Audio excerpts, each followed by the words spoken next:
Marcus, what are you doing there? Hey, there we go. All right, everyone, welcome back. We had some extra time on our hands tonight. So, whether you're at Gen Con or you just can't make it this year, everyone loves gaming. At least everyone that's watching this loves gaming. Otherwise, why the hell are you watching this damn show for? All right, so for our third gaming review, Gen Con preview, by Osprey Games, a game that was designed by Gunter Cornett. I hope I'm pronouncing that right, buddy. A game called Agamemnon. This is a board game that simulates the Trojan War, but instead of from the point of view of the soldiers and the warriors, you're the gods, and you are affecting the strings of fate in order to sway the tides of battle. I have chosen the Greeks. I am the Trojans. All right, Ryan, how you doing? Good, doing well. Ready to conquer the world. All right, nerds. Everyone out there in the nerd wasteland, let's get ready. Let's do some Agamemnon. All right, so the way we do this is everybody, each player takes 2 of their play tokens, and they flip them up. On the first turn, it's 2. Let me see. Where is it? I thought on the first turn it was an odd number. Starting player flips 1 playing tile face up and places it on an available space on the board, ending their turn. Each turn thereafter, players flip 2 playing tiles face up and can place them in an available space in any order.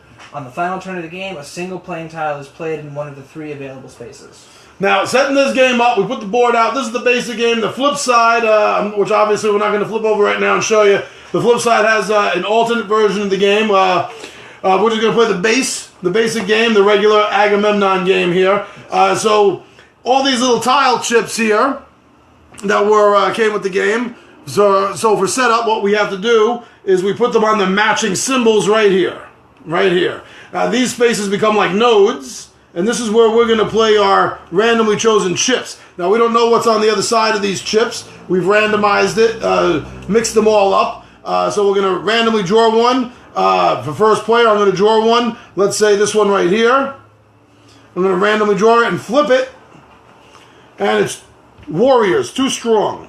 So I get to place that somewhere and I get control over that node. So if I get a piece here and a piece here, then I have control over this string. So I can continue along the way. Now, each of these 3 different string types has a different point system at the end of the game, a different mechanic that you will win them.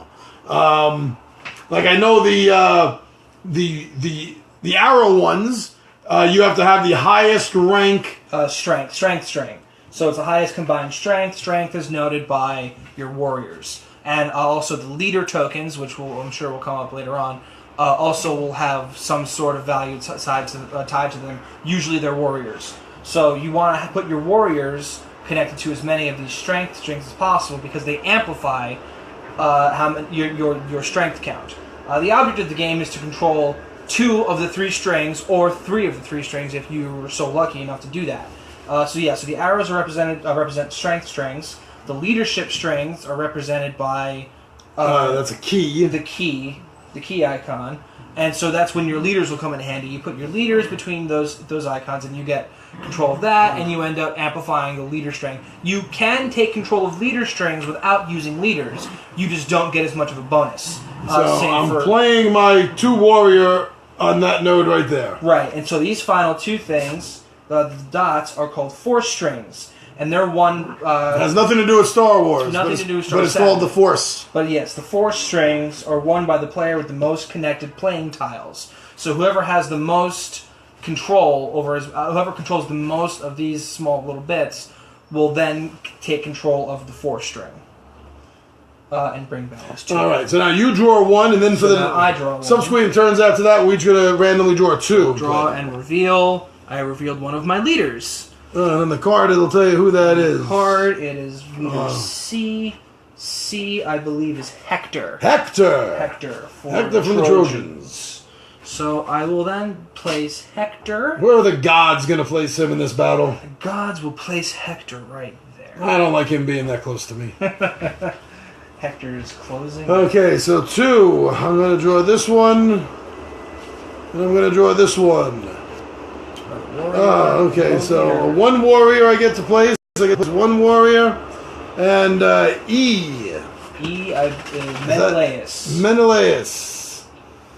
Alright. I'm going to place Menelaus over here. Mm-hmm. And my one lonesome warrior.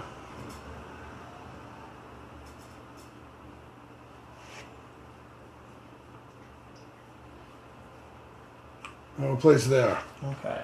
So I will draw my 2, I will draw this tile, and I will pick this tile.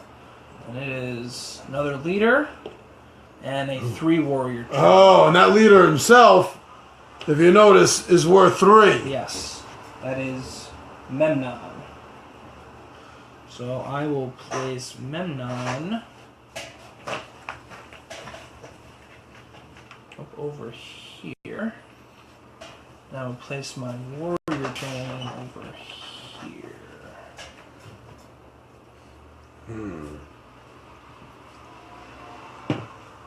All right. Oh, a warp. That is, yes. There's a warp. This is my 3rd turn, so it's good to play. When a player plays a warp tile on a space, they may switch 2 strings connected to that node.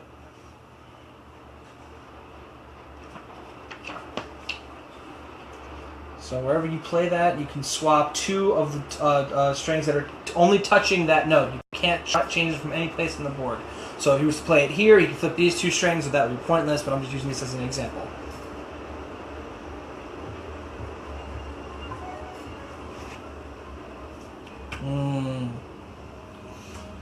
That's why these tiles are used instead of just the placemat, because they will be moved during the game. I have 1 more warp, and there are 2 more wefts. Weft, I like saying that. Wefts that I have.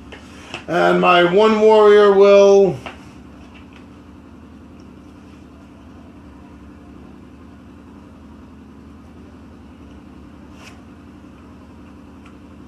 go here. Boxing me in. Alright. I'll pick this one, and I will pick this one. Oh, I have my warp. And I got a single warrior. Same as me. Yes. So I will put my warrior token there. It would be pointless to put the warp there because it wouldn't change anything. Wouldn't change anything. However, I will... Let's see, where do I want to put this warp?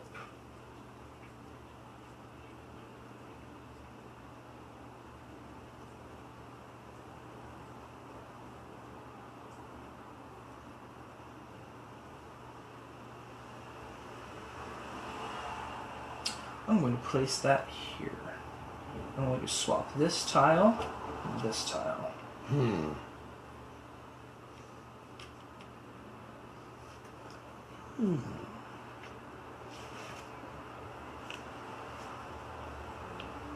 Ooh, triple.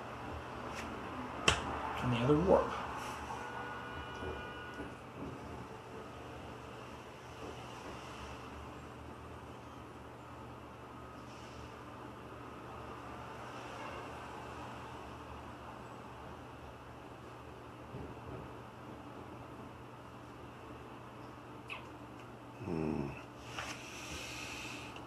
Okay.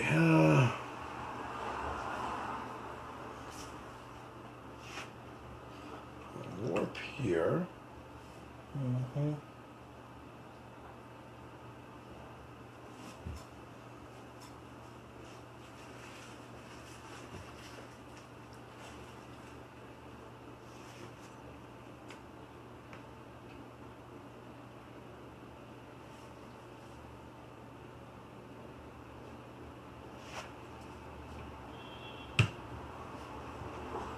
All right. Okay. This one and this one. There are variations of this game where you can play with these things flipped up. Might be a good way to introduce the game to someone, maybe if they're not into Yes. strategy games.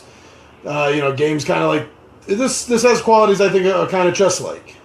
Very much, yeah. Because eventually once pieces start getting put out on the board, you then need to start anticipating. Well, if I go there, he's going to want to block me, so I'll have to do something along the lines of getting chains together very, very quickly, as opposed to spacing your pieces out right at the beginning. So let's see. I ended up pulling Paris, and I pulled my other warp token. So what we'll do with that is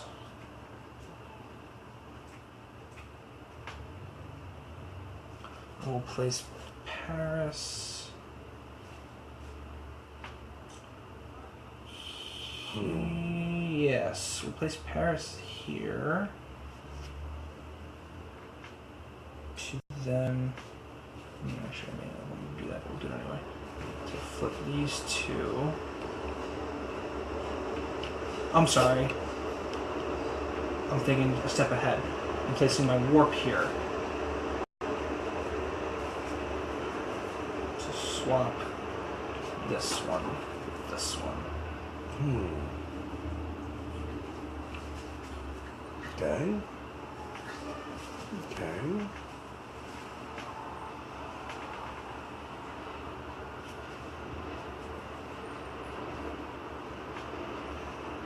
So, okay, both of us have Paris. both warps out, okay. Yes, both my warps are out, both of your warps are out. So we still have our A weft. A weft. And a leader, C. Achilles.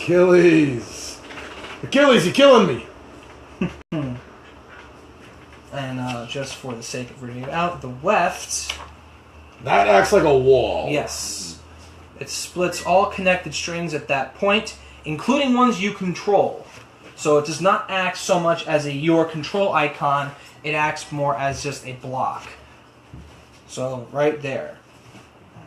Oh, I put Achilles over here. And Achilles is there, okay. And these are just extra. The game came with extra pieces. I think the loom side has more space. It does, yes.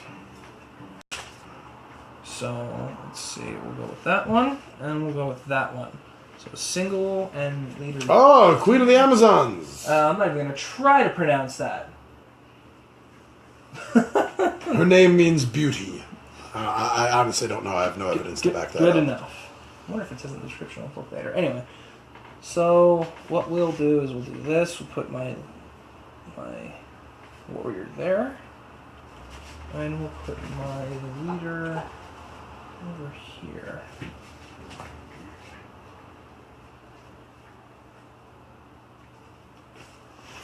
Okay. A leader. Some warriors. Odysseus.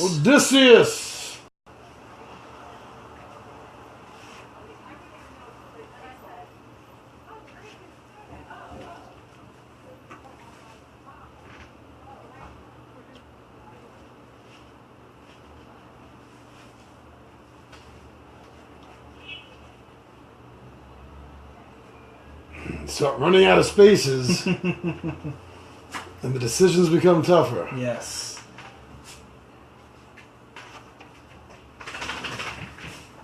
All right, Ryan. Okay. I think that's my last leader, is it? A, B, C, D, E. Yep, that's my last leader. And a warrior. That is Aeneas.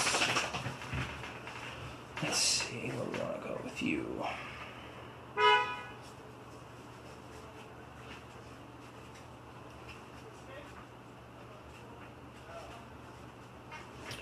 Put my warrior there. And I will place Aeneas here.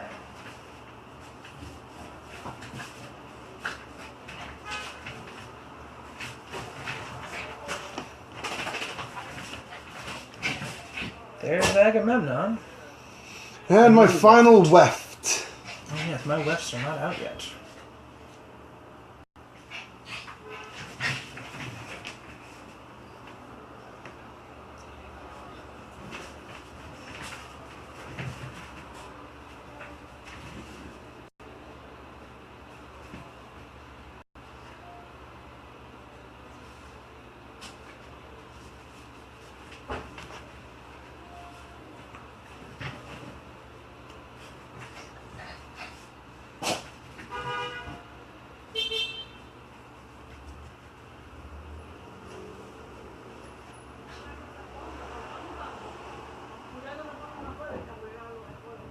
So you have 2 wefts and 2 warriors.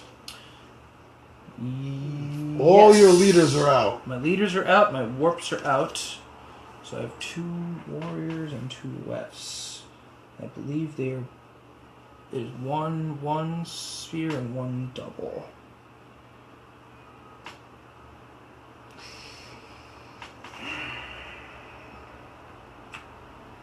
All right. Okay. Let's see what we get. There's one of those double spears, and there's a weft. Which means you have a weft and a double spear left. Weft and a double spear. Actually, weft and a single spear, yeah.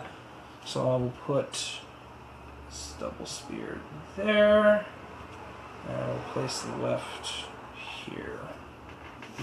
Our final turns begin. Yes. Ajax and a spear.